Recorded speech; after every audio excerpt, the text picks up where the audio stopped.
ஓம் சாந்தி. எல்லோரும் குஷியாக இருக்கிறீங்களா? 25/8/2026 சாக்கார முரளி பாப்தாதா சொல்கிறாங்க, இனிமையான குழந்தைகளே, அப்பாவையும் ஆஸ்தியும் நினைவு செய்கிறதுல தான் உங்களுடைய சம்பாத்தியம் இருக்குது. ஸோ அப்பாவையும் ஆஸ்தியும் நினைவு செய்கிறதுல தான் நமக்கு சம்பாத்தியமும் இருக்குது, ஆரோக்கியமும் இருக்குது, அதாவது ஆயுளும் இருக்குது இல்லையா? நம்ம 5000 வருட ஆயுளை பாபாவை நினைக்கிறதன் மூலமாக தான் உருவாக்குறோம். சரி, ஆயுள் இருந்துட்டால் போதுமா? செல்வம் வேணும் இல்லை? அது ஆஸ்தியை நினைக்கிறதுனால கிடைக்கிது. ஸோ ஆஸ்தியை நினைக்கிறதுனும் போது அந்த குணம் எல்லாமே வந்துடும். நீங்கள் அமரராக ஆகிடுறீங்க. அமரர்னா என்ன அர்த்தம்? முழு ஆயுள் 5000 வருடம், அதான் நித்திய ஜீவன் சொல்கிறது.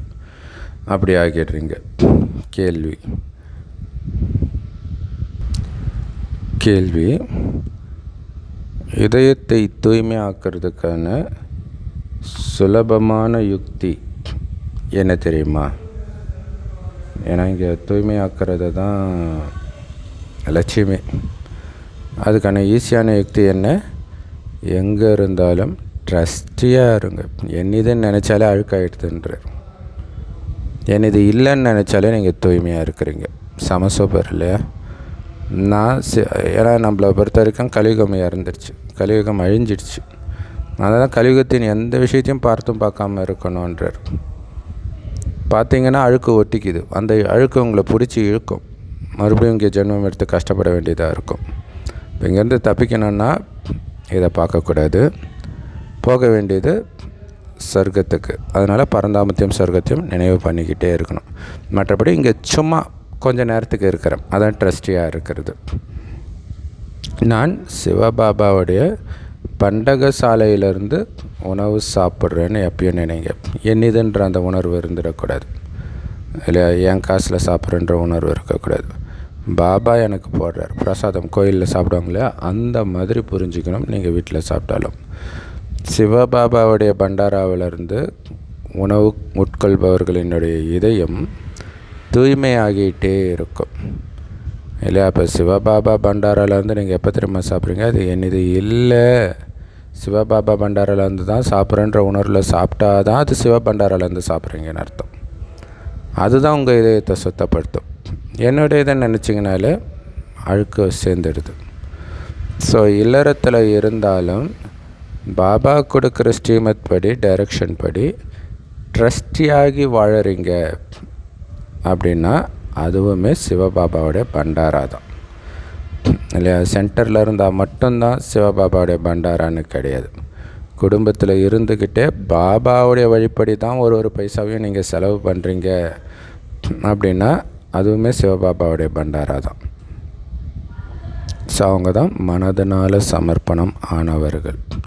ஏன்னா இங்கே மனசினால் சமர்ப்பணம் ஆகிறது தான் ரொம்ப ரொம்ப முக்கியமான விஷயமே.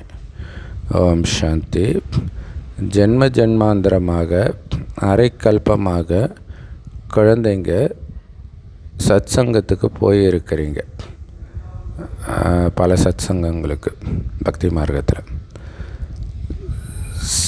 சாது சன்னியாசி பண்டிதர்களுடைய சத்சங்கங்கள் நடக்குது. இது எல்லாமே மனிதர்களுடைய சத்சங்கம். இவங்க எல்லாம் மனிதர்கள் தான் இல்லையா? ஆனால் இங்கே எந்த மனுஷனுடைய சத்சங்கமும் நடக்கலை. இதுதான் ஆன்மீக சத்சங்கம், ஆத்மாவுக்கான சத்சங்கம். சுயம் பரமாத்மா நடத்துகிறார், ஆத்மா கிட்ட பேசுகிறார். இதுதான் உண்மையிலே சத் சங்கம், சத்தியமான தொடர்பு. இங்கே நீங்கள் எந்த ஒரு மனுஷங்கிட்டையும் கேட்கலை இந்த ஞானத்தை, தேவதைகள் கிட்ட இருந்து கூட கேட்கலை. சுயம் பகவானுடைய மகா வாக்கியங்களை பகவான்கிட்ட இருந்தே கேட்குறீங்க. அந்த பாவனையில் கேட்கணும். பகவானுக்கு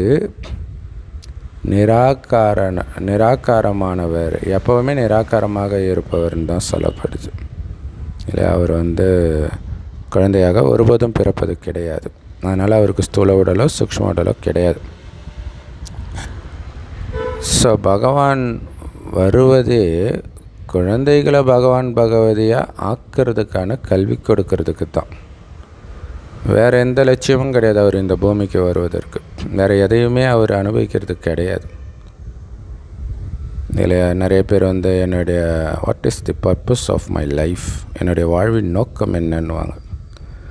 கடவுளுடைய நோக்கம் நம்மளை பகவான் பகவதியாக ஆக்குறது, நம்மளுடைய நோக்கம் பகவான் பகவதியாக ஆகிறது, அவ்வளோதான். பகவானை தவிர வேறு யாருமே நம்மளை பகவான் பகவதியாக ஆக்க முடியாது இல்லையா, அந்த பதவி கொடுக்க முடியாது.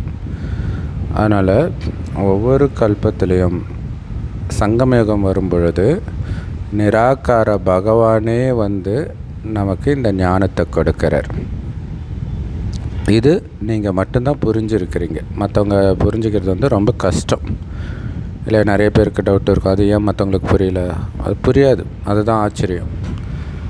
அவங்களுக்கு எப்படி அனுபவம் ஆகணும்? இப்போ நமக்கு இந்த சாமியார்கள் இதெல்லாம் சொல்லும்போது நமக்கு எடுத்த உடனே அதெல்லாம் பொய்ன்னு நமக்கு தோணும். அது எப்படி தோணுது? இல்லை நமக்கு அந்த பக்கமே கவனமே போகாது. அவங்களுக்கு அதில் ஒன்றாக இது தோணும். அதான் ஆச்சரியம். சிவபாபா கண்டிப்பாக வரார். ஆனால் இப்போ அதில் ஒன்றா இது தெரிஞ்சிடக்கூடாதுங்கிறதுக்காக தான் பாபா நிறைய யுக்திகளை உருவாக்குறார். ஸோ இது எவ்வளோ பெரிய விஷயம் இல்லையா? கம்பும் உடையக்கூடாது, ஆனால் பாம்பு சாகணும், அந்த மாதிரி அடிக்க சொல்லுவார். ஸோ சிவபாபா கண்டிப்பாக வராரு. ஆனால் அவருக்கு பதிலாக கீதையின் பகவான்னு கிருஷ்ணரை சொல்லிட்டாங்க. அப்போ கண்டிப்பாக கீதையின் பகவான் சொன்னால் மனித உடல் தான் அவங்க புத்தியில் வருது. நீங்கள் தான் தெய்வீக குணங்களுடையவர்களாக இருந்தீங்க, இப்போ அசுர குணங்களுடையவர்களாக ஆகிட்டீங்க. இப்போ மறுபடியும் தெய்வீக குணங்களுடையவர்களாக ஆகிட்டு இருக்கிறீங்க. தெய்வீக குணங்கள் உடையவர்களுக்கு ஈஸ்வரிய சம்பிரதாயத்தினர் அப்படின்னும், அசுர குணங்கள் கொண்டவர்களுக்கு அசுர சம்பிரதாயத்தினர்னும் சொல்லப்படுது இல்லையா? இப்போ புராண கதைகள் அசுரர்களாக காட்டப்பட்டதெல்லாம் கலியுகத்தில் இருந்தவர்களை தான். அப்போ நாம் இப்போ தெய்வீக குணமுடையவர்களாக மாறிட்டு இருக்கிறோம். அதாவது ஈஸ்வரிய சம்பிரதாயத்தினராக. நிராகார தந்தை நிராகார சம்பிரதாயம், அதாவது ஆத்மாக்களுக்கு கற்பிக்கிறார். இல்லை, இதுதான் முக்கியமான விஷயம். பாபா யாருக்கு கற்பிக்கிறார்? ஆத்மாவுக்கு தான் கற்பிக்கிறார். உடலே அவர் பார்க்கறது கிடையாது. அதனால் இதை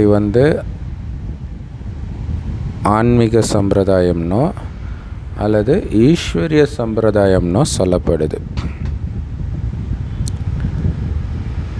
ஸோ அந்த ஈஸ்வரிய சம்பிரதாயத்தினருக்கு ஆன்மீக தந்தையே கற்பிக்கிறார்.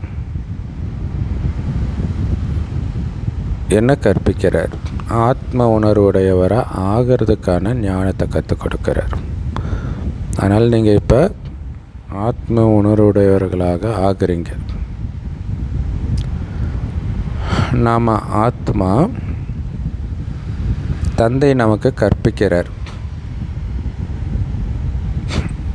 என்னை நினைவு செஞ்சீங்கன்னா உங்களுடைய பாவங்கள்லாம் அழிஞ்சிடும்னு சொல்கிறார். ஆத்மாக்களுக்குத்தான் சொல்கிறார். அவர் தான் ஞானம் நிறைந்தவர். முக்கியமான ஞானமே ஆத்மான்னு உணர்ந்து என்னை நினைவு செய்யுங்கன்றது தான். அதுதான் ஆத்மாக்களுக்கு கற்பிக்கிறேன்றார். ஸோ அப்படி பாபாவை நினைவு செய்கிறதன் மூலமாக தான் பாவம் அழியும். ஸோ பாவத்தை அழிக்கக்கூடிய ஞானம் நிறைந்தவர் பாபா தான். மற்றபடி ரிஷி முனிவர்களுக்கெல்லாம் கடவுளை பற்றியோ கடவுளுடைய படைப்பை பற்றியோ பாவத்தை அழிக்கும் வழியை பற்றியோ தெரியாதுன்னு அவங்களே சொன்னாங்க. எங்களுக்கு ஆத்மா பற்றியும் தெரியாது அப்படின்னாங்க. இல்லை பரமாத்மா பற்றி மட்டும் இல்லை, ஆத்மாவை பற்றியே தெரியாதுன்னாங்க. ஞானக்கடல் நேரடியாக வர்ற வரைக்கும் இந்த ஞானத்தை எப்படி புரிய வைக்க முடியும்? ஸோ இது புரிஞ்சிக்க வேண்டிய விஷயம்.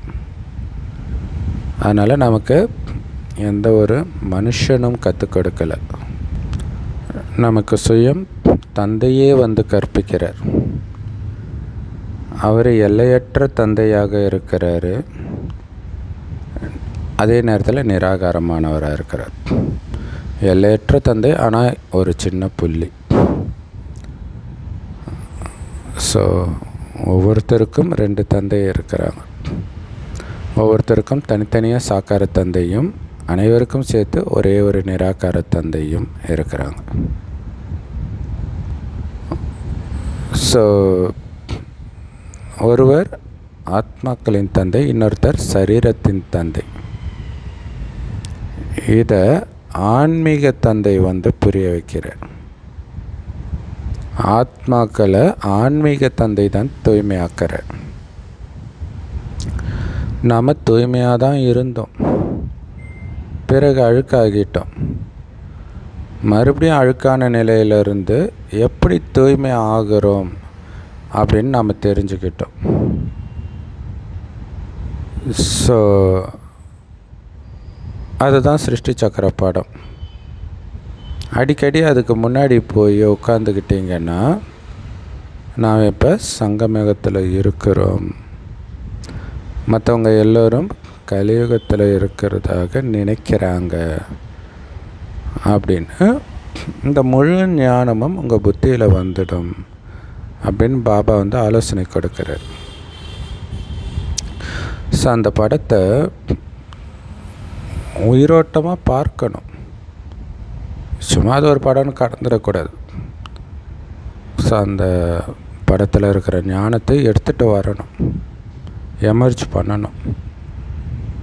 கலியுகத்தைத்தான் கோரமான இருள்னு சொல்கிறோம்.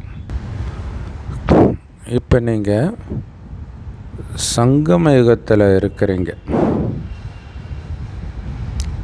உங்களுக்கு வெளிச்சம் கிடைச்சிருச்சு. சத்தியுகத்தில் உங்களுக்கு வந்து இந்த ஞானம் கிடைக்கிறது கிடையாது.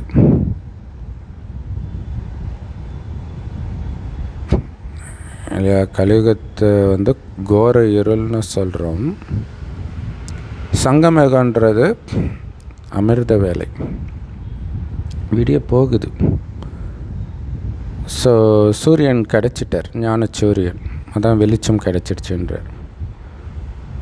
ஞானச்சூரியன்கிட்டேருந்து ஞானம் கிடைக்குது. ஸோ இந்த ஞானம் வந்து இப்போ மட்டும்தான் உங்களுக்கு கிடைக்கும். சங்கமயுகத்தில், சத்தியுகத்தில் கிடைக்காது. 5000 வருடம் இந்த ஞானம் இருக்காது. எவ்வளோ பெரிய விஷயம். ஸோ பாபா வரும்பொழுது பட்ட பகல் மாதிரி வெளிச்சம் ஆயிடுது. எல்லாத்தையும் இல்லை, இருட்டில் என்ன அப்படின்னு தடவிட்டு இருக்க கப்புன்னு ஒரு பகல் ஆயிடுச்சுன்னா எப்படி இருக்கும், அந்த மாதிரி நமக்கு எல்லாமே புரியுது. இந்த சங்கம யுகத்தைத்தான் கல்யாணக்காரி யுகம், நன்மை செய்கிற யுகம்னு சொல்கிறோம்.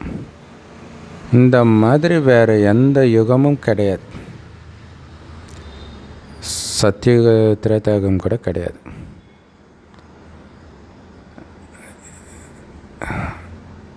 ஏன்னா அங்கே ஒன்றும் யாருக்கும் நன்மை கிடையாது. ஏற்கனவே நன்மையை சங்கமயுகத்தில் சேர்த்ததை அங்கே அனுபவிக்கிறோம், அவ்வளவுதான். சூப்பர். ஆக்சுவலாக கிறிஸ்தவ மதத்தில் ஆர்சியில் நன்மை கொடுக்கறதுனே சொல்லுவாங்க. அப்போ நன்மை பெறக்கூடிய இடம் சங்கமயுகம்.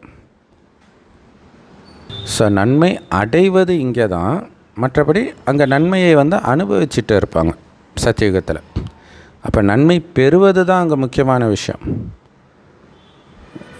சங்கம யுகத்தில் தான் கலியுகத்தை சத்தியுகமாக கல்யாண்காரியாக பாபா மாத்துறார். ஸோ அதனால் உங்களுக்கு இப்போ எவ்வளவு நன்மை நடக்குது பாருங்கள்.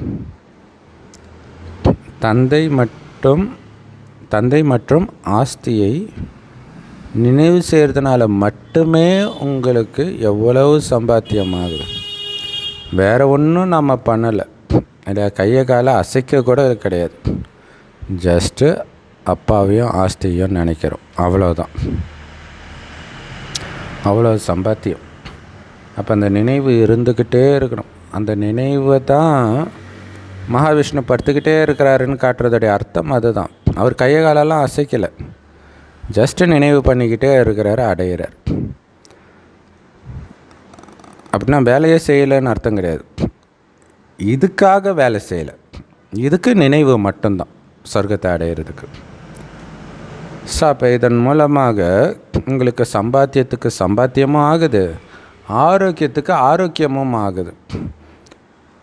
ஏன்னா நினைக்க ஆத்மா தூய்மையாகுது, தூய்மையானாலே ஆரோக்கியம் ஆயுள் வந்துடும். அப்புறம் ஆஸ்தியை நினைக்கும்போது செல்வமும் வந்துடுது. அந்த ஆஸ்தியை நினைக்க சொர்க்கத்தின் குணத்தை தான் நினைப்போம். நினைக்க அந்த குணம் நமக்கு தாரணை ஆகும். சொர்க்கத்தில் மகாலட்சுமி எப்படி பேசுவாங்க, எப்படி நடப்பாங்க, அதை தானே பிரம்மா பாபா மம்மா எப்படி உட்காடுறாங்க, எப்படி பேசுகிறாங்க பாருங்கள். ஏன்னா அவங்க அந்த லக்ஷ்மி குணத்தை தாரணை பண்ணிகிட்டு இருக்கிறாங்க, அதனால் அதை ஃபாலோ பண்ண சொல்கிறாங்க. ஸோ உங்கள் வாழ்க்கையே அமர வாழ்க்கையாக மாறிடுது. உங்களுக்கு ஒருபொழுதும் அகால மரணமே ஏற்படுறது கிடையாது. அப்போ குழந்தைங்களுக்கு எவ்வளவு குஷி இருக்கணும். இங்கே மிகப்பெரிய பயமே மரண பயமாக தான் இருக்குது இல்லையா. மரண பயத்தை காட்டிட்டான்னுவாங்க. அங்கே மரணத்தை பற்றிய கவலையே இருக்காது. அப்போ யோசிச்சுப்பாங்க, இங்கே எங்கேயாவது போயிட்டாங்கன்னா ஃபோன் பண்ணி கேட்டுக்கிட்டே இருக்கிறாங்க, ஏன் ஃபோன் பண்ணலை. ஏன்னா வெளி உலகம் டிராஃபிக் அது இது எல்லாத்தையும் கேள்வி நியூஸ் எல்லாம் கேட்கும்போது அவ்வளோ பயத்திலே வாழ்ந்துட்டுருக்குறாங்க. அங்கே எதை பற்றியும் கவலைப்பட தேவையில்லை. ஸோ அந்த மாதிரி மரணம் இல்லாத உலகத்துக்கு போகிறோன்னா எவ்வளோ குஷி இருக்கணும் இல்லை. மெயினாக குழந்தையுடைய மரணத்தை அப்பா அம்மா பார்க்க மாட்டாங்க. இங்கே பேர குழந்தையுடைய மரணத்தை தாத்தா பார்க்குறார் இல்லை.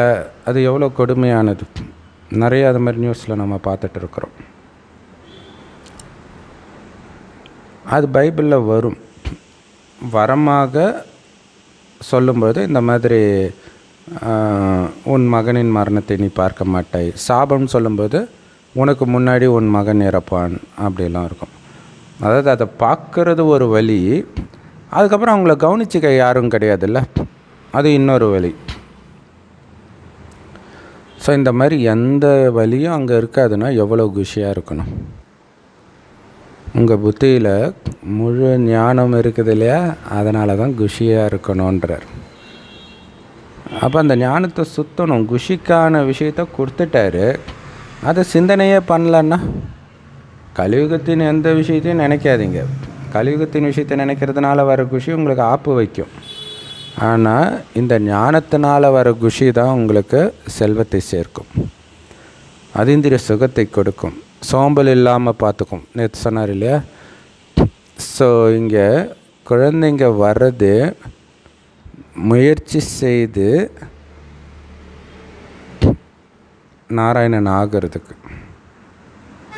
அதே மாதிரி மியூசியத்தில் இருக்கிற படங்களை வச்சு புரிய வைக்கிறதுக்கு தகுதி உடையவராக ஆகணும். அதுக்கும் முயற்சி பண்ணணும். ஸோ அப்படி தகுதியுடையவராக ஆகிறதுக்கு 7-8 நாட்கள் உட்காந்து கற்றுக்கோங்கன்றார். அதுதான் 7 நாள் கோர்ஸ். அந்த 7 நாள் கோர்ஸு மற்றவங்களுக்கு கற்றுக் கொடுக்கறதுக்காக. இல்லைன்னா அப்போவே தெரிஞ்சிடும் இல்லையா, நமக்கு 7 நாள் கோர்ஸ் தானே கொடுக்குறாங்க, அதையே தானே மற்றவங்களுக்கும் கொடுக்குறாங்க. அப்போ பயிற்சி ஆயிடுச்சா சேவையில் ஓடணுன்றார், சேவை செஞ்சுட்டு திரும்பி வரணுன்ற. இதைத்தான் அங்கே என்ன பண்ணிட்டாங்க, மகாபாரதத்துலலாம் யுத்தத்துக்கு போனாங்க அப்படின்னு காட்டுறதுடைய அர்த்தம் என்னென்னா, பாபா சொல்லுவார் வேட்டையாடிட்டு வாங்கன்ட்டு. பைபிளில் கூட வரும், இவ்வளோ நாள் நீ மீனை பிடிச்ச, இப்போ மனிதனை பிடிக்க கற்றுக் கொடுக்குறேன் வான். எல்லாம் ஒரே விஷயந்தான். சேவை செஞ்சுட்டு வரணும், பிறரை பலியாக்கிட்டு வரணும். இதை கற்றுக்கிறது ரொம்ப ஈஸி. அந்த அம்பு விடுறதை கற்றுக்கிறது தான் கஷ்டம். இது ஈஸி, ஆனால் இதனால தான் லாபம்.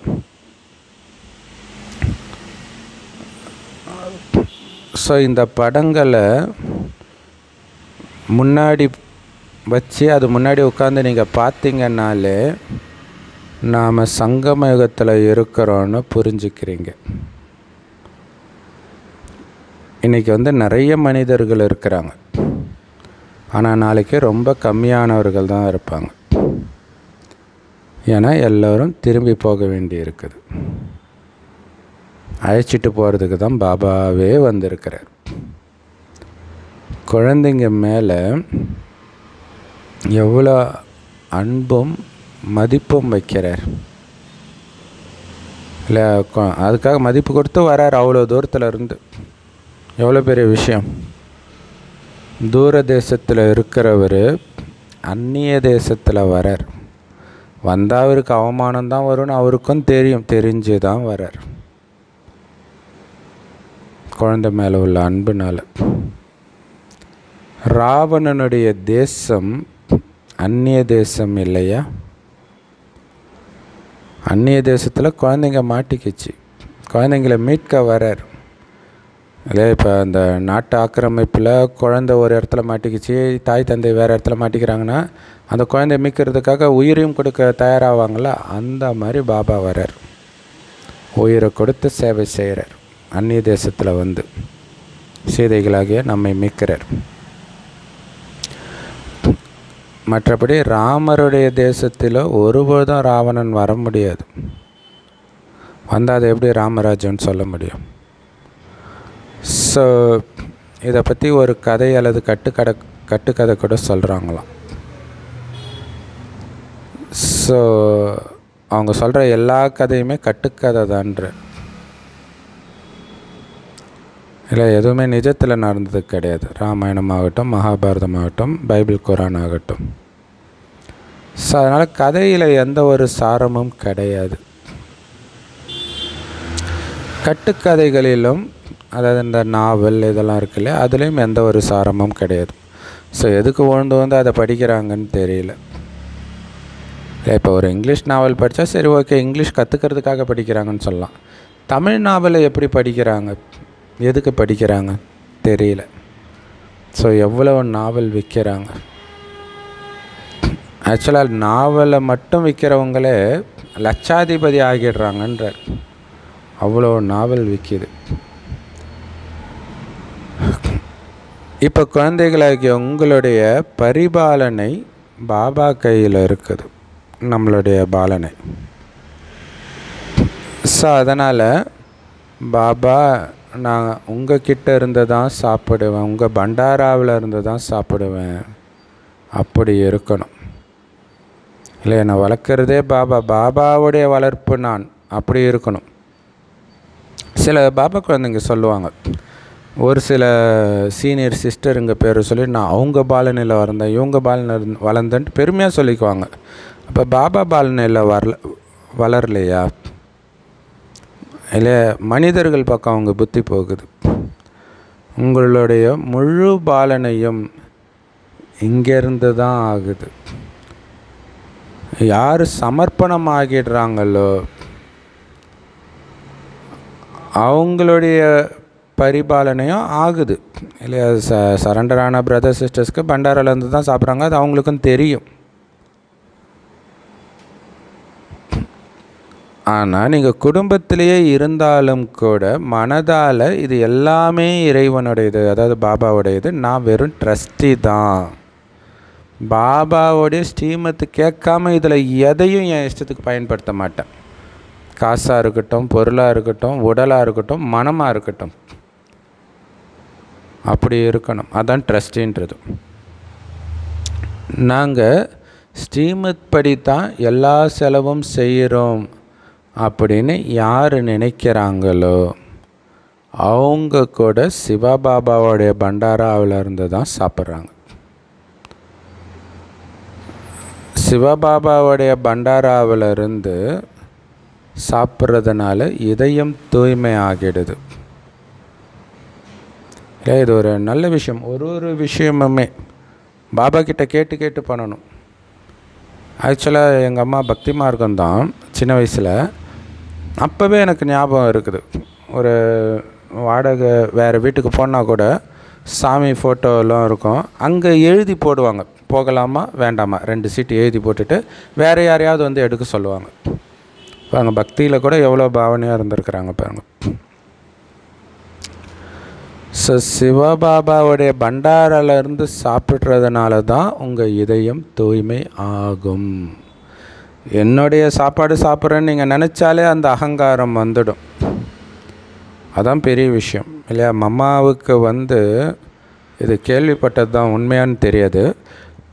யாரோ ஒரு மாதாஜி வந்து அவ்வளோ காரமாக வைப்பாங்களாம். ஸோ மம்மாவுக்கு காரம் ஒத்துக்காது. அது கடைசியில் கேன்சரில் தானே இறக்குறாங்க இல்லையா? ஸோ அப்போ காரம் வந்து அல்சரை கொடுக்கும், அடுத்தது கேன்சரை கொடுக்கும். அதை பிடிச்சிருந்தாலும் பிடிக்காட்டினாலும் இந்த நோய் வந்தே தீரும். அப்போ வேணும்னே மம்மாவுக்கு இது ஒத்துக்காதுன்னு தெரிஞ்சே ஒரு மாதாஜி வந்து நல்லா மிளகாவை அரைச்சி ஊற்றுவாங்களாம்.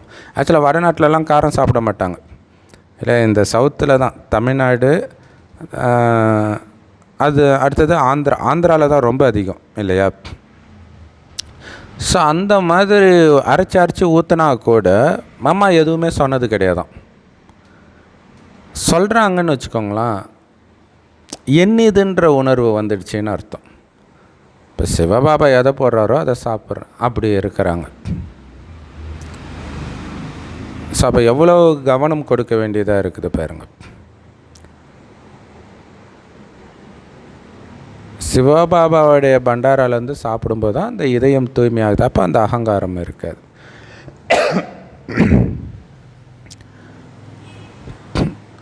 அதனால் இல்லறத்தில் இருக்கிறவங்கெல்லாம் சிவபாபாவுடைய பண்டாராலேருந்து சாப்பிடலைன்னு அர்த்தம் கிடையாது. ஏதோ சென்டரில் இருக்கிறவங்க மட்டும்தான் பண்டாராலேருந்து சாப்பிட்றாங்கன்னு அர்த்தம் கிடையாது. பாபாவுடைய கட்டளைப்படி யார் நடக்கிறாங்களோ அவங்க எல்லாருமே சிவபாபா பண்டாராலேருந்து தான் சாப்பிட்றாங்கன்றார். எந்த பண்டாராவிலேருந்து சாப்பிட்டாங்களோ அந்த பண்டாரா எப்போவுமே நிரம்பியதாகத்தான் இருக்கும் இல்லையா? பாபா எனக்கு சாப்பாடு போடுறாருன்ற எண்ணம் இருந்தால் நீங்கள் எதை பற்றியும் கவலைப்பட மாட்டீங்க இல்லையா? இன்றைக்கி விலைவாசி ஏறுது, எல்னினோ வந்து பலவிதமான பிரச்சனைகளை உருவாக்குன்றாங்க. ஆனால் சாப்பாடு போடுறது பாபா தானே, அது எப்போவும் நிரம்பி தானே இருக்கும். பாபா சொல்லிட்டார், அப்புறம் எதுக்கு கவலைப்படுறீங்க? அப்போ பாபா மேலே சந்தேகப்படுறீங்களா? ஸோ அதனால் கஷ்டம் துக்கம் எல்லாம் நீங்கி போயிடும். ஸோ அதுக்கப்புறம் இல்லையா, இப்போ சங்கமேகத்தோடு சரி, கஷ்டம் துக்கம் 2500 வருடத்துக்கு வரப்போகிறது கிடையாது. ஒருபொழுதும் அகால மரணமே அடைய மாட்டீங்க அரை கல்பத்துக்கு. ஸோ சிவபாபா இப்போ தான் வராரு அப்படின்னு அவருடைய மகிமையும் பாடப்பட்டு இருக்குது. அதனால்தான் சிவ ஜெயந்தி கொண்டாடுறாங்க. ஆனால் அவருடைய பண்டாரா எப்படி இருக்கும்னு யாருக்குமே தெரியாது.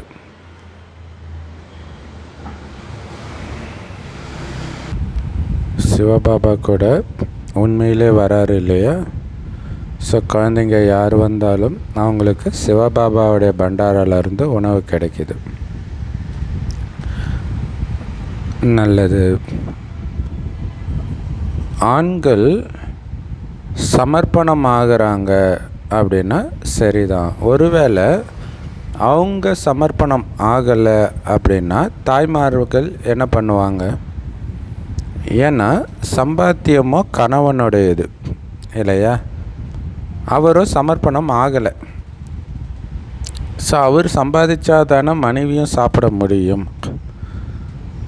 ஸோ கணவன் மனைவி ஜோடியாக சமர்ப்பணம் ஆகுறாங்க அப்படின்னா பிறகு சிவபாபாவுடைய பண்டாராவில் இருந்து பாலனை கிடைக்க முடியும். இதை தந்தை குழந்தைங்களுக்கு நல்ல முறையில் புரிய வைக்கிறார் இல்லையா? ஏன்னா இது அந்த காலத்துக்கு. இப்போ மனைவியுமே சம்பாதிக்கிறாங்க நிறைய இடங்களில் இல்லையா? ஸோ அப்போ மனைவி சம்பாதிக்கவே இல்லாத காலத்தில் கணவன் சம்பாதிக்கிறான், நான் சிவபாபா பண்டாராலேருந்து தான் சாப்பிட்றேன் அப்படின்னு நினச்சான்னா 2 பேரும் சிவபாபா பண்டாரிலேருந்து சாப்பிட்ற மாதிரி நினைக்கலாம் இல்லையா? அப்போ சிவபாபா பண்டாரிலேருந்து சாப்பிட்றது தான் கணக்குன்றார். ஸோ பாபா இதை நல்லா புரிய வைக்கிறாரு. கர்மாதித்த நிலை ஆகிற வரைக்கும் நாம் பாபாவோட தான் உட்காந்துட்டு இருக்கிறோன்றது புத்தியில் இருக்கணுன்றார். இல்லை, நம்ம எப்போவுமே பாபா கூடவே இருக்கிறோம், அது சதா ஞாபகம் இருக்கணும். சங்கம யுகம்னாலே பாபாவோடு இருக்கிற யுகம். நாளுக்கு நாள் நம்முடைய சுயராஜ்யத்துக்கு அருகில் நாம் நெருங்கி வந்துக்கிட்டே இருக்கிறோம். அதான் பரலோக ராஜ்யம் சமீபத்தில் இருக்கிறது அப்படின்னு இயேசு சொல்கிறார். ஸோ டைம் போயிட்டே இருக்குது இல்லையா? நீங்கள் நெருங்கி வந்துக்கிட்டே இருக்கிறீங்க. ஸோ எந்த அளவுக்கு சுயராஜ அதிகாரி ஆகிறோமோ அந்தளவுக்கு சத்தியுக ராஜ அதிகாரத்துக்கு பக்கத்தில் வந்துட்டு இருக்கிறோம். சத்தியுகத்துடைய முதல் வருடம் வர்றதுக்கு இப்போ எத்தனை வருடங்கள் இருக்குது அப்படின்னு சொல்லுவீங்க? எவ்வளோ நெருக்கத்தில் வந்திருக்கிறீங்க குழந்தைகளே? இப்போ உங்களுடைய 84 பிறவிகளின் சக்கரம் முடியுதுன்னு பாபா சொல்கிறார். 84 பிறவிகளின் சக்கரத்தை தெரிஞ்சுக்கிட்டீங்க. ஸோ சக்கரத்தை பார்த்த உடனே நாம் இப்போ சங்கமேகத்தில் இருக்கிறோன்னு சொல்லுவீங்க. இந்த பக்கம் இருக்கிறது கலியுகம், அந்த பக்கம் இருக்கிறது சத்தியுகம். ரெண்டுத்துக்கும் நடுவில் நாம் இருக்கிறோம் சங்கமேகத்தில். இல்லை, மதுபனே பார்த்தா பாகிஸ்தானுக்கும் இந்தியாவுக்கும் நடுவில் தான் இருக்குது. அது இந்தியாவாக இருந்தாலும் அது பார்டர் தான். இது எவ்வளோ பெரிய ஆச்சரியம் இல்லையா? பாபா ஹெட் குவார்ட்டர்ஸே ரெண்டுத்துக்கும் இடையில் தான் இருக்குது. நாளைக்கு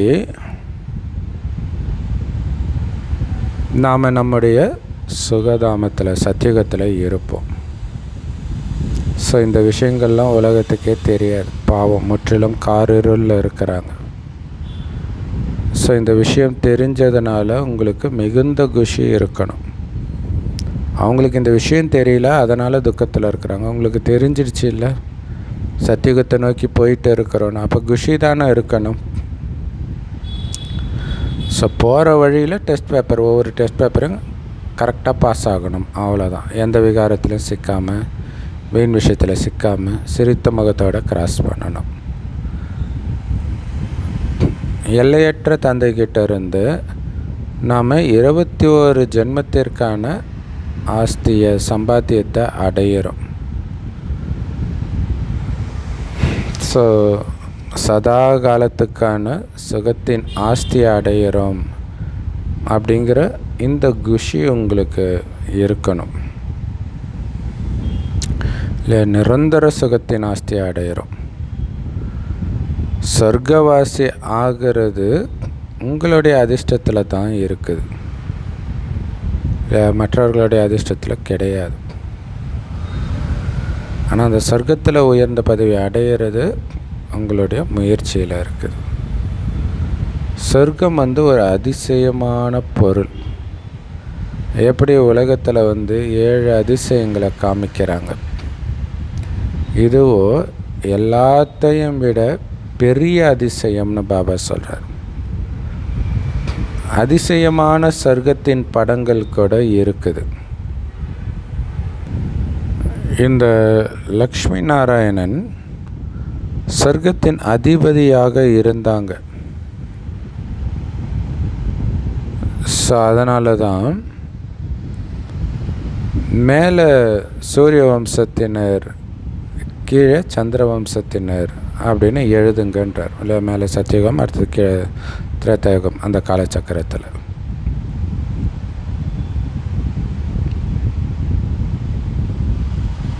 ஸோ அப்போ மேலே வந்து லக்ஷ்மி நாராயணனுடைய ராஜ்யம் இருக்குது, கீழே ராமர் சீதையின் ராஜ்யம் இருக்குது. ஸோ அப்போ 2 ராஜ்யமும் முடியும் போது அரைக்கல்பம் முடிஞ்சிடும். சூரிய வம்சம், சந்திர வம்சம் ரெண்டும் ஒன்று 1250 வருடங்கள். ஸோ இதை நீங்கள் எழுதிட்டீங்கன்னா பிறகு லட்சக்கணக்கான வருடங்கள்ன்ற விஷயமே இல்லாமல் போயிடும் இல்லையா? இதுதான் உண்மைன்னு சொன்னாலே அது பொய்ன்னு தான் அர்த்தம். அது பொய்ன்னு நீங்கள் சொல்ல தேவையில்லை, இதுதான் உண்மைன்னு சொல்லுங்கள், அவ்வளோதான். அது தானாகவே பொய்யாயிடும். பாருங்கள், மனிதர்கள் புஜபல சண்டையில் அல்லது ஆயுதத்தை வச்சு பண்ணுற சண்டையில் எவ்வளவு செலவு பண்ணுறாங்க. ஸோ இங்கே ஆரம்பத்துலேருந்து கடைசி வரைக்கும் உங்களுக்கு எந்த செலவும் கிடையாது. ஸோ இந்த சேவை செய்கிறதுக்கு கூட பாருங்கள், ஏஐ வந்துடுச்சு, இல்லை ஈஸியாகவே சேவை பண்ணுற மாதிரி பண்ணுறாரு. ஸோ இது தந்தை மற்றும் குழந்தைங்களுடைய கணக்குன்னு பாபா சொல்கிறார். இங்கே செலவின் விஷயமே கிடையாது. ஸோ உலக ராஜ்யத்தை அடையிறதுக்கு நம்ம 1 பைசா செலவு பண்ணுறது கிடையாது. அப்போ என்ன நடக்குது அப்படின்னா, பாபா சொல்கிறாரு, இது அப்பா புள்ள கணக்கு இல்லை. அப்பாவுக்கு பிறந்துட்டா அப்பாவுடைய ஆஸ்தி குழந்தைக்கு தானே. ஸோ எந்த அளவுக்கு நீங்கள் அப்பாவுடைய குழந்தையாக இருக்கிறீங்க, அவர் மேலே அன்பாக இருக்கிறீங்க, அதன் விளைவாக அவருடைய நினைவிலே இருக்கிறீங்க, அதை பொறுத்து உங்களுக்கு ஆஸ்தி கிடைக்குதே தவிர 1 பைசா நீங்கள் செலவு பண்ணுறது கிடையாது. மற்றபடி மதுபனில் வந்து புத்துணர்வு அடையிறதுக்காக குழந்தைங்க வராங்க. ஸோ அதுக்காக வீடு கட்டுறாங்க. அது குழந்தைங்களுக்காக குழந்தைங்களுடைய பைசா வச்சு கட்டுறது இல்லையா? ஸோ அதுலேயும் எவ்வளோ நாள் போயிடுச்சு, இன்னும் கொஞ்ச நாள் தான் இருக்குது. ஸோ செலவு எதுவுமே கிடையாது. நீங்கள் 1 பைசா செலவு இல்லாமல் ஜீவன் முக்தி அடையிறீங்க. இதில் உழைப்பின் விஷயம் மட்டும்தான் இருக்குது. அந்த நினைவின் உழைப்பு வேறு ஒன்றும் கிடையாது. பகவானையோ எல்லா பக்தர்களுமே நினைக்க தானே செய்கிறாங்க. ஆனால் அவங்களுக்கு பகவான் யாருன்னு தெரியாது. அதனால் நிறைய பேரை பகவான்னு ஏற்றுக்கிறாங்க. இப்போ குழந்தைகளாகிய உங்களுக்குத்தான் உண்மையான அப்பா யாருன்னு தெரியும். அந்த பகவான் நம்முடைய அப்பான்னு தெரியும். ஸோ நம்ம உண்மையான அப்பாவுடைய அறிமுகத்தை நீங்கள் தான் எல்லோருக்கும் கொடுக்கணும். ஸோ பக்தர்களுக்கு இந்த ஞானத்தை கொடுக்க வேண்டியது நம்மளுடைய கடமை. ஸோ பெரிய பெரிய படங்களை வந்து முக்கியமான இடங்களில் வைங்கன்னு பாபா எத்தனையோ முறை வந்து சொல்லியிருக்கிறார். ஸோ இப்போ உதாரணத்துக்கு வந்து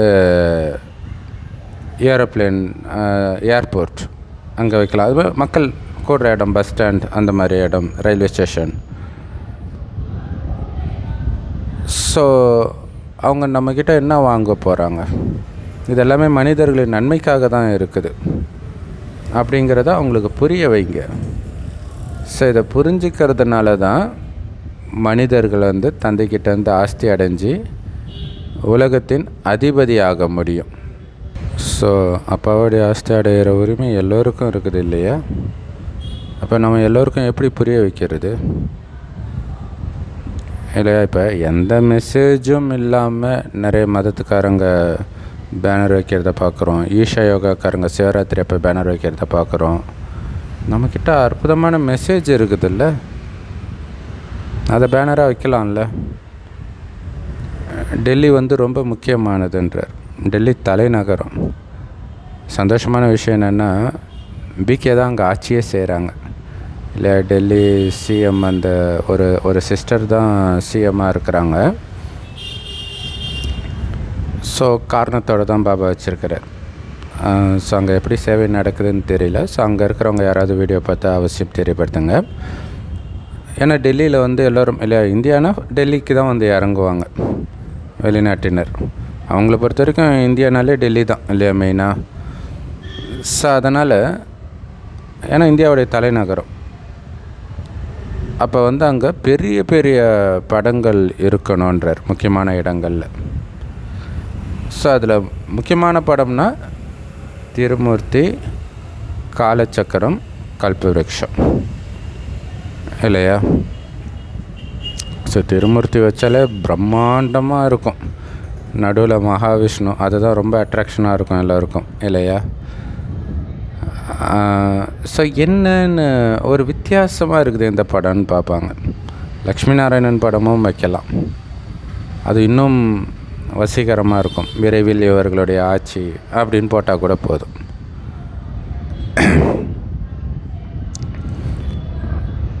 ஸோ அப்புறம் காலச்சக்கரம் புரிஞ்சுக்கோங்க மனிதர்களே, நாம் இப்போ எங்கே இருக்கிறோம்னு இந்த சக்கரத்தை பார்த்து முடிவு பண்ணுங்க அப்படின்ட்டு போடலாம். நாம் இப்போ இருக்கிறது அம்புக்குறி வச்சு போடலாம். சங்கமயுகம், விரைவில் வர இருக்கிறது சொர்க்கம் அப்படின்னு போடலாம். கல்பவிருட்சம் வந்து எல்லா மதத்துலேயுமே அது ஒரு முக்கியமானது. கிறிஸ்மஸ் ட்ரீ இப்படிலாம் வைக்கிறாங்க. அதோடைய உண்மையான ரகசியம் என்ன அப்படிங்கிறத தெரிஞ்சுக்கோங்க அப்படின்ட்டு கல்பவிருட்சம் மரம் படம் வைக்கலாம், நல்ல பெருசாக. அதேமாரி ஏணிப்படி சித்திரமும் ரொம்ப அற்புதமான சித்திரம். அது அழகாக தெரியும் மனித இனம் எப்படி இறங்கி வந்துச்சு அப்படின்னு. ஏன்னா இதில் வந்து விநாசம் பற்றி கூட அழகாக எழுதப்பட்டு இருக்குது ஏணிப்படியில். ஸோ அடுத்தது பதித்த பாவனர் பரமபிதா பரமாத்மாவா இல்லை தண்ணியின் கங்கையா, நீங்கள் முடிவெடுங்க. எப்படி நீங்கள் எழுத்திலே கூட போடலாம், படம் இல்லாட்டினாலுமே கூட. ஏன்னா முஸ்லீம்கள் வந்து இறைவன் அல்லாஹ் ஒருவரே அப்படின்ட்டு பேனர் வச்சுருந்துருக்குறாங்க, நான் பார்த்துருக்குறேன். ஸோ அதில் வெறும் எழுத்து தான் இருக்கும் இல்லை, அது கூடவே நம்ம படமும் போடும்போது இன்னும் நல்லா இருக்கும். இறைவன் எங்கும் நிறைந்தவரா இல்லை ஒரே ஒரு நிராகார பரமபிதா பரமாத்மாவா அப்படின்னு பிரம்மகுமார் குமாரிகள் கேட்குறாங்க அப்படின்னு போடுங்க. எவ்வளோ ஐடியா கொடுக்குறாரு பாருங்கள். ஸோ தந்தைக்கிட்ட இருந்து தான் குழந்தைங்களுக்கு ஆஸ்தி கிடைக்கிது. ஸோ அந்த ஆஸ்தியை அடைய வைக்கிறதுக்கு இந்த படங்கள் ரொம்ப முக்கியமானவைன்றார். ஸோ தந்தைக்கிட்ட இருந்து தான் குழந்தைக்கு ஆஸ்தி கிடைக்குதுன்றதும் ஒரு படம். திருமூர்த்தியின் படம் கூட ரொம்ப ரொம்ப மதிப்பு வாய்ந்தது. பிரம்மா மூலமாக விஷ்ணுபுரியின் ஸ்தாபனை ஆகுது, பிறகு அவரே பாலனையும் செய்வார். ஸோ பிரம்மா மூலமாக விஷ்ணுபுரி ஸ்தாபனை ஆகுது, பிறகு இதே பிரம்மாவுடைய ஆத்மா விஷ்ணுவாக மாறி அங்கே பாலனையும் பண்ணுவார். எல்லையற்ற தந்தை நம்மளை வந்து சொர்க்கத்துக்கு அதிபதி ஆக்கிறதுக்காகத்தான் நமக்கு இதை சொல்லி கொடுத்துட்டு இருக்கிறாரு அப்படிங்கிற அளவற்ற குஷி இருக்கணும். இல்லை சொர்க்கத்துக்கு அதிபதி ஆக்கிறதுக்கான பாடத்தை நம்ம படிச்சுட்டு இருக்கிறோம். யார்கிட்ட? எல்லையற்ற தந்தைக்கிட்ட. ஸோ பாபா வந்து சொர்க்கத்தின் ஸ்தாபனை பண்ணுறாரு, நரகத்தின் விநாசமும் செய்ய வைக்கிறார். அதனால்தான் மகாபாரத போரும் கூடவே இருக்குது. ஒவ்வொரு 5000 வருடத்துக்கு பிறகும் இதே சக்கரம் திரும்ப சுற்றுது அப்படியே. ஸோ பாபா கூட ஒவ்வொரு கல்பத்திலும் சங்கமேகத்தில் வரார். ஆனால் அவங்க என்ன பண்ணிட்டாங்க, கீதையில் யுகம் யுகமாக வரார், யுகே யுகேன்னு எழுதிட்டாங்க. சரி, அப்படியே இருந்தால் கூட 5 யுகங்கள் தானே, அப்போ 5 முறை தானே வரணும். அப்போ எப்படி அவங்க 24 அவதாரங்கள் என்னென்னமோ அவதாரம்னு ஏன் எழுதியிருக்கிறாங்க? ஸோ மனிதர்கள் எவ்வளவு யாகம், தவம், தீர்த்த யாத்திரை இதெல்லாம் பண்ணுறாங்க பக்தியில். பகவான் அடையிறதுக்கான வழிகள் எது அப்படின்னு நினைக்கிறாங்க. ஆனால் உண்மையிலே இந்த வழிகளின் மூலமாக யாரும் பகவான்கிட்ட போக முடியாது, பகவானை அடைய முடியாது. அரை கல்பமாக பக்தியில் எவ்வளோ தலையில் அடிச்சுக்கிட்டாங்க கடவுளை சந்திக்கணுன்ட்டு. ஜென்ம ஜென்மமாக சுற்றி வந்தாங்க இல்லையா. இப்போ நிறைய கோயில்கள் இருக்குது இல்லையா, மதுரை மீனாட்சி, காஞ்சி காமாட்சி, இந்த மாதிரி இது இந்தியா ஃபுல்லாகவே பூரி ஜெகநாதர் கோயில், இந்த மாதிரி கேதாரிநாத், என்னென்னமோ இருக்குது இல்லையா. ஒவ்வொரு ஜென்மமும் மீண்டும் மீண்டும் அதே கோயில்களுக்கே போகும் அதே ஆத்மாவே. இது எவ்வளோ பெரிய ஆச்சரியம் இல்லையா. ஸோ அது ஒரு காரணமாக இருக்கலாம். மறுபடியும் போகும்போது அந்த இடத்துல வைப்ரேஷன் பயங்கரமாக இருக்குது. ஏன்னா அந்த ஞாபகம் இருக்கும் இல்லையா, அது தட்டி எழுப்புது நம்முடைய முன் ஜென்மத்தின் ஞாபகம். ஏன்னா மற்றது அந்த உடம்பு போயிடுச்சு, அங்கே இருந்த உறவுகள் போயிடுச்சு, பட் அந்த கோயில் அப்படியே இருக்குது இல்லையா. ஸோ ஜென்ம ஜென்மமாக சுற்றி வந்தாங்க, என்னென்னமோ செஞ்சாங்க, இருந்தாலும் தந்தை கிடைக்கலையே. இப்போ தந்தை குழந்தைங்களாகிய உங்களுக்கு எவ்வளோ நெருக்கத்தில் இருக்கிறார். இதை ஏன் சொல்கிறார் புரியுதா உங்களுக்கு? அப்படியெல்லாம் தேடி கிடைக்காத ஒருத்தர் உங்கள் பக்கத்திலே உட்காந்துட்டு இருக்கிறாருன்னா சாதாரண விஷயமா அது? உங்ககிட்ட பேசிகிட்டு இருக்கிறார். ஸோ அதை புரிஞ்சுக்கணும். அதை எதுக்காக அவர் சொல்கிறார்? அப்போ அந்த ஒரு பாவனை இருக்குதா, கடவுள் என்கிட்ட பேசிகிட்டு இருக்கிறாரு, கடவுள் எனக்கு புரிய வைக்கிறாரு, கல்பமாக மிகச்சரியாக நாம் இதே மாதிரி தான் பாபாவை சந்திக்கிறோம் அப்படின்னு புரிஞ்சுக்கிறோம். எது நடந்து முடிஞ்சதோ கல்பமாக அதுவே தான் நடக்கும். அது நல்லது நடந்திருந்தாலும் சரி, கெட்டது நடந்திருந்தாலும் சரி, அதே தான் நடக்கும். அதனால தான் அதை நினைக்காதீங்கன்றார். கடந்ததை விட்டுருங்க, இப்போ சொர்க்கத்துக்கு போக போகிறோம், அந்த சந்தோஷத்தில் இருங்க.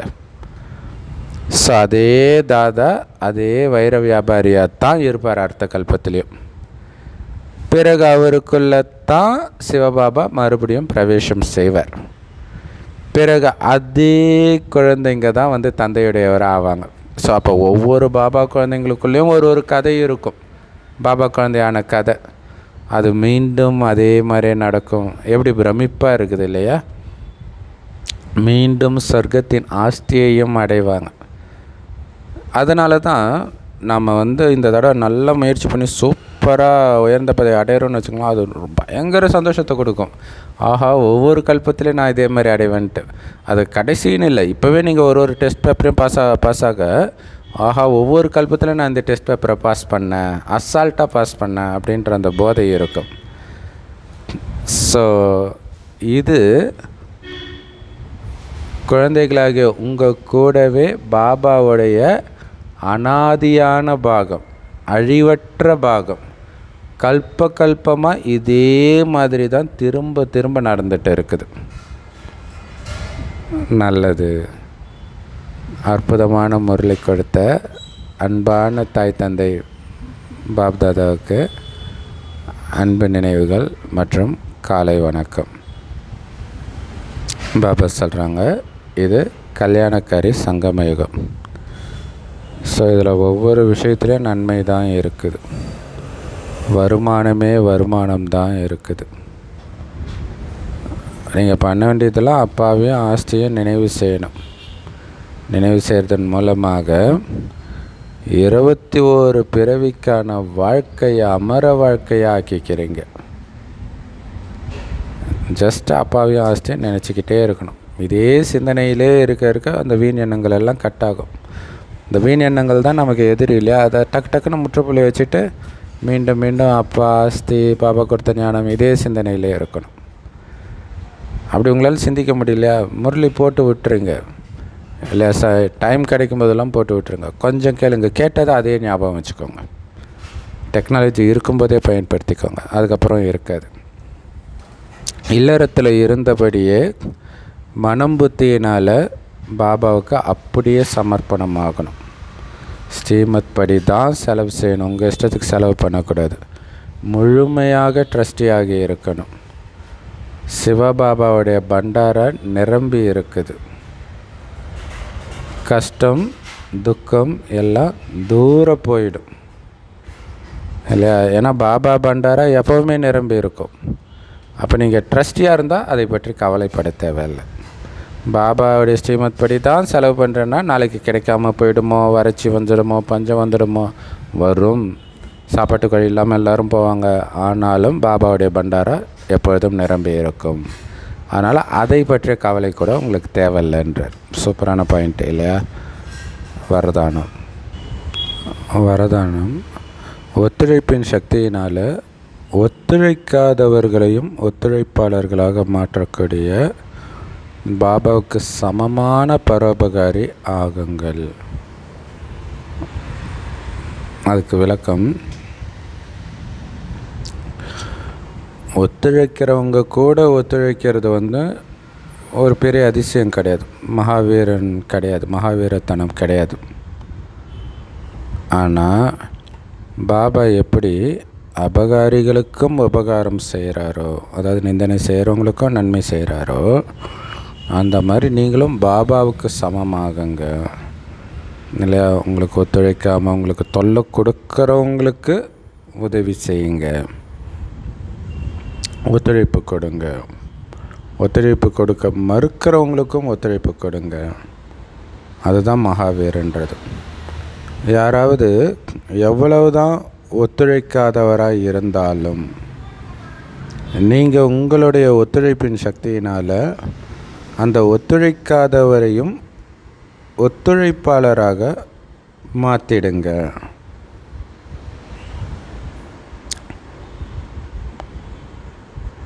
அதான் முக்கியமான விஷயம் இல்லையா? எவ்வளோ தான் ஒத்துழைக்காதவராக இருந்தாலும் இல்லையா, உங்களை கண்டாலே எனக்கு பிடிக்கலன்னு எரிஞ்சு விழுறவங்களுக்கு கூட ஒத்துழைக்கும் சக்தியினால், அதாவது அவங்களுக்கு ஒத்துழைப்பு கொடுப்பதன் மூலமாக அவர்களை உங்களுக்கு ஒத்துழைப்பாளராக மாற்றிடுங்க. கரெக்டு தானே? நீங்கள் உதவி செய்யும்போது தானாக அவங்க திருப்பி உதவி செய்ய ஆரம்பிச்சிடுவாங்க. ஸோ இந்த காரணத்தினால இவர் முன்னேறலை, இந்த பலவீனத்தினால தான் இவர் முன்னேறலை, இப்படியெல்லாம் யோசிக்காதீங்க.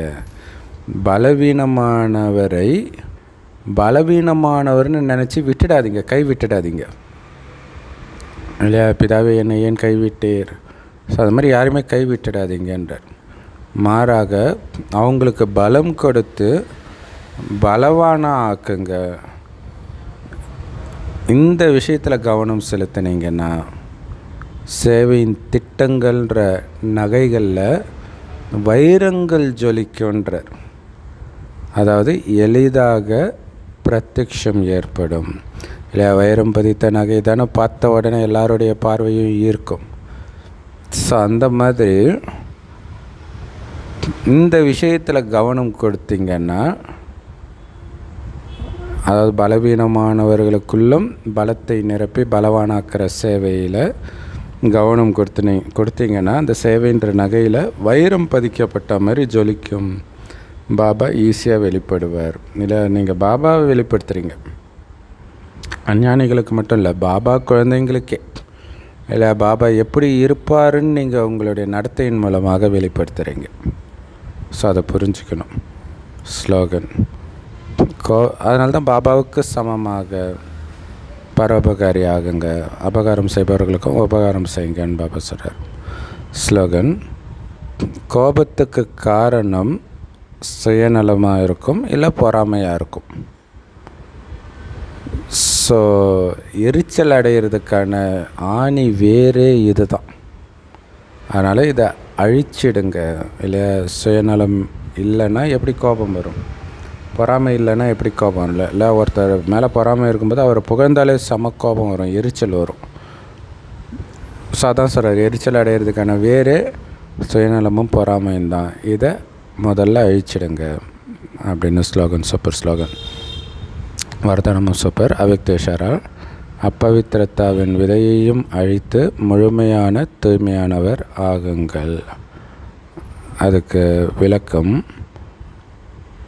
தூய்மை தான் அஸ்திவாரம் பிராமண வாழ்க்கைக்கு. ஸோ அந்த அஸ்திவாரமாகி இந்த பிரம்மச்சரிய விரதத்தை கடைப்பிடிக்கிறது சாதாரண விஷயம் ஏன்னா தூய்மையில் ரொம்ப முக்கியமானது பிரம்மச்சரிய விரதம். ஆனால் அதை கடைபிடிக்கிறது சாதாரணன்றார். இப்போ நீங்கள் அதில் முன்னேறிட்டீங்க இல்லையா, பிரம்மச்சாரியாக மாறிட்டீங்க. அது குழந்தை பருவத்தில் தான் திணறிட்டு இருக்கிறது. நீங்கள் ஒன்றும் குழந்தை பருவத்தில் இல்லை. இப்போ நீங்கள் வானப்பிரஸ்த நிலைக்கு செல்லணும். நான் பிரம்மச்சாரியாக இருக்கிறேன். ஸோ தூய்மை இருக்கத்தானே செய்யுது அப்படின்னு இதில் மட்டுமே மகிழ்ச்சி அடைஞ்சிடக்கூடாது. மூல அஸ்திவாரம் என்னது உங்களுடைய சங்கல்பங்கள். அதை தூய்மையானதாக ஆக்குங்க, ஞான ஸ்வரூபமாக ஆக்குங்க, சக்தி ஸ்வரூபமாக ஆக்குங்க. அப்போ தான் முழு தூய்மை சொல்ல முடியும் இல்லையா. உடலால் பிரம்மச்சரிய விரதம் இருக்கிறது மட்டுமே தூய்மை சொல்கிற முடியாது. அது பாபாவின் வழிபடி தூய்மைன்னு சொல்ல முடியாது. ஏன்னா அது கன்னிகாஸ்திரிகளும் இருக்கிறாங்க, சாமியார்களும் அப்படி இருக்கிறாங்க. அப்போ இங்கே சங்கல்பத்தை கூட தூய்மையாக்கணும். ஸோ தூய்மையான எண்ணம் வரணும், ஞான ஸ்வரூபமான எண்ணம் தான் வரணும், சக்தி ஸ்வரூபமான எண்ணம் தான் வரணும். அப்படி ஆக்குங்கன்றார். இதுதான் முழு தூய்மை அஸ்திவாரம்.